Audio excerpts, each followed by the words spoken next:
They didn't scream at you. They didn't betray you in a dramatic way. They hurt you quietly, and somehow that silent wound changed who you became. The strange thing about certain people is that they never leave visible scars. They walk into your life softly, touch your heart gently, and then slowly teach you what pain feels like without ever looking like the villain. Maybe it was the person who kept choosing everyone except you. Maybe it was the one who promised forever but slowly became a stranger. Or maybe it was someone who stayed just close enough to keep your hope alive while quietly starving your soul. And because there was no explosion, no obvious ending, nobody understood why you changed. Nobody saw why your smile became smaller, why you started overthinking simple words, why you suddenly became careful with your heart. But pain has a strange intelligence. Some wounds don't destroy you, they educate you. They teach lessons so deep that you stop seeing people the same way ever again. Carl Jung once said, "One does not become enlightened by imagining figures of light, but by making the darkness conscious." Perhaps this person was your darkness. Perhaps they entered your life not to stay, but to reveal something you desperately needed to learn. And by the end of this story, you may realize something unsettling. The person who hurt you quietly may have been the greatest teacher you never asked for. Part 1. The most painful wounds are the invisible ones. Some people break your heart in obvious ways. They lie, they cheat, they leave. But there is another kind of hurt that almost nobody talks about. The quiet kind. The kind where someone slowly withdraws their affection while still standing beside you. The kind where they stop seeing you, stop hearing you, stop choosing you, yet never actually leave. And that pain is confusing because there is no clear enemy, no dramatic ending, only a growing emptiness. Imagine watering a plant every day while someone secretly cuts its roots. From the outside, everything looks normal, but inside, life is slowly disappearing. That is what quiet hurt feels like. You begin questioning yourself.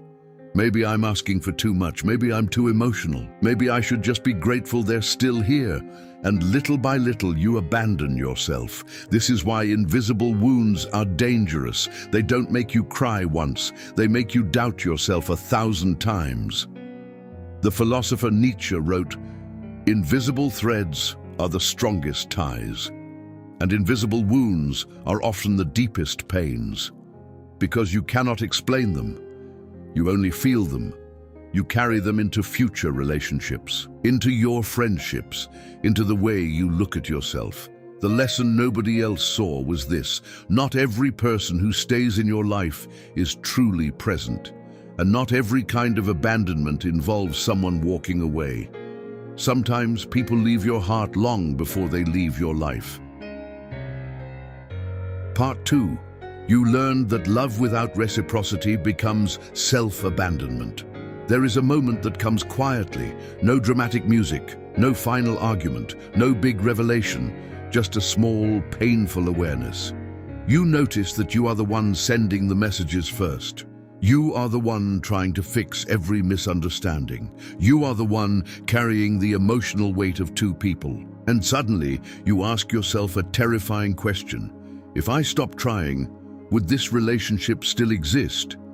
That question can shake your entire world.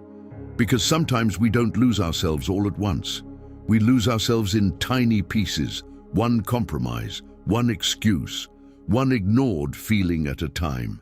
You become so focused on keeping someone close that you stop asking whether they are keeping you close too. The ancient philosopher Lao Tzu once wrote, "When you are content to be simply yourself and don't compare or compete, everybody will respect you."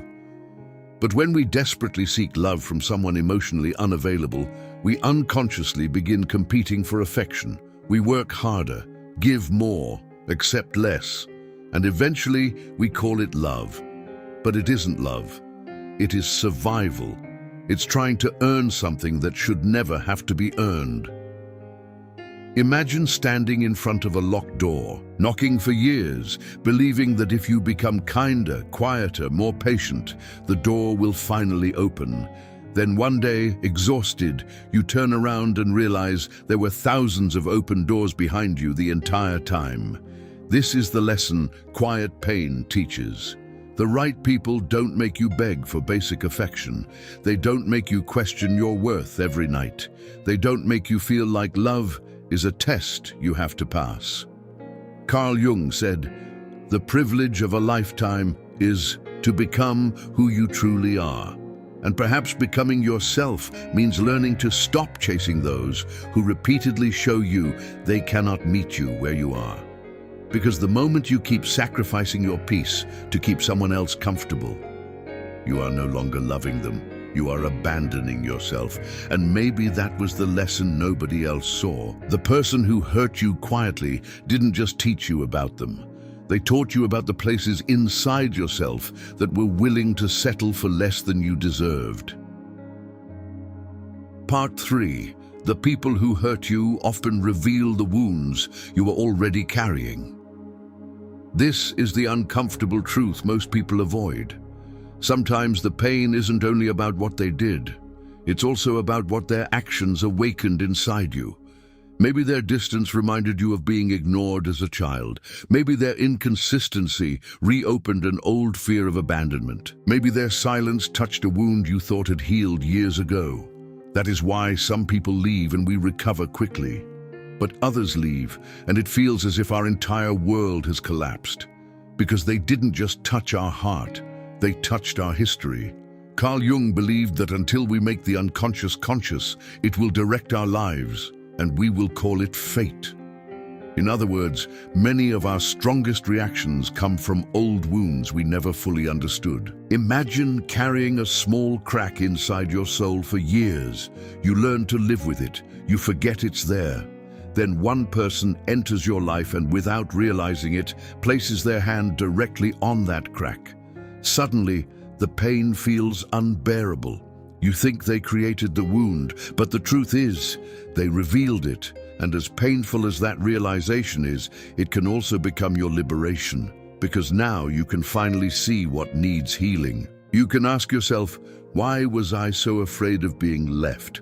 Why did I tolerate emotional neglect? Why did I believe I had to earn love? These questions are painful because they force us to stop looking only at the person who hurt us and start looking inward. The Buddha once taught, pain is certain, suffering is optional. Pain happens. People disappoint us. They leave. They change. But suffering often comes from the stories we attach to that pain. I wasn't enough. I'll never be loved. Everyone leaves. Those stories become prisons.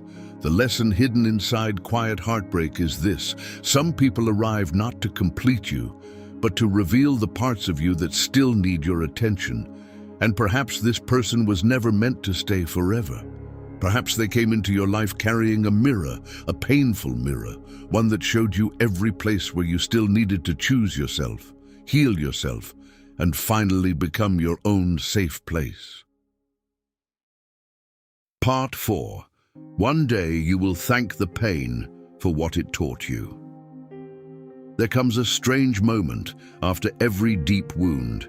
Not today, not tomorrow, maybe not even this year, but someday you'll wake up and realize something extraordinary. You survived. The person you thought you couldn't live without has become a memory. The nights you cried yourself to sleep have become stories. The questions that once haunted you no longer demand answers. And for the first time, you understand something that pain tried to teach you all along. You didn't lose yourself because someone hurt you. You found yourself because someone did. The Japanese have a philosophy called kintsugi, the art of repairing broken pottery with gold. Instead of hiding the cracks, they fill them with something beautiful, because the break is now part of the object's history. Perhaps your heart is the same. Perhaps these cracks are not signs of weakness. Perhaps they are evidence that you have lived, loved, and learned. Marcus Aurelius wrote, The impediment to action advances action. What stands in the way becomes the way. The pain became the way. The disappointment became the teacher. The silence became the lesson. Because after this person, you learned to pay attention to red flags. You learned not to chase people who make you feel unwanted. You learned that peace is more valuable than emotional confusion. You learned that being alone is far less painful than begging for crumbs of affection. And most importantly, you learned that your worth is not determined by someone's ability to love you. That realization changes everything. You stop shrinking yourself. You stop proving yourself. You stop trying to force connections that were never meant to last. Instead, you become quieter, stronger, more careful with your energy, not because your heart has hardened, but because it has become wiser. The person who hurt you quietly probably never knew the lesson they left behind. They may never understand how deeply they changed you. They may never realize that their absence forced you to become someone stronger. And that's okay, because not every teacher knows they are teaching. Not every ending is a tragedy. Some endings are initiations. Some heartbreaks are awakenings. Some losses are invitations to finally return to yourself. So if you're carrying a silent wound tonight, if you're still wondering why this happened to you, remember this. Maybe life wasn't punishing you. Maybe it was preparing you. Maybe this person didn't enter your life to destroy your heart. Maybe they entered it to reveal your strength, to teach you boundaries, to teach you self-respect, to teach you that the love you keep searching for in others must first exist within yourself.